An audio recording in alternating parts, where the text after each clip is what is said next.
Our main programming is we're bringing outstanding Hong Kong theatre right here into Richmond and Vancouver. So it's sort of like a way to showcase, what's sort of hot and happening on Hong Kong stages. And a lot of people in Richmond are, their background is Chinese Canadian, Asian Canadian. So we want to be able to make people feel like really welcome into theatre, because sometimes there's not always as much Asian representation on stage. And for this festival, we're really showcasing the best and the brightest.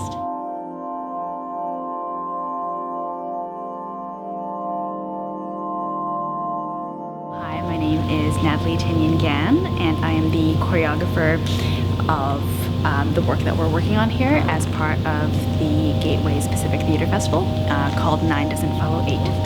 I think we're really interested in engaging the audience in a different way of looking at dance, maybe a different way of looking at performance. We are experimenting with projection, both top-down and frontal, and we're curious about a cinematic image coupled with really researching who the cast is as Chinese diaspora, as of our particular generation, as English speakers who may or may not speak Cantonese. Yeah, there's a couple things like that. The performance aspect comes a lot from our experience watching Multimedia cinema.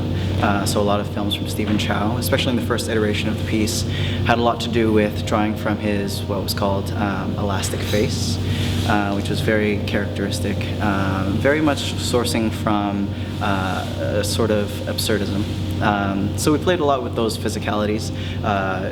Very humorous in nature, very slapstick comedy, but sourcing from them, but not necessarily adhering to a kind of narrative that they weave together. It does come from our curiosities as individuals and as a collective, that we are removed, Hong Kong exile being that we are exiled from motherlands. So we, at a certain point, realized in our Western training that there's a sense of a gaping hole in what could be this relevancy to our own cultural identities.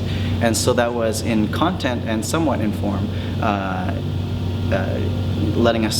informing us on where we wanted to go with our practice.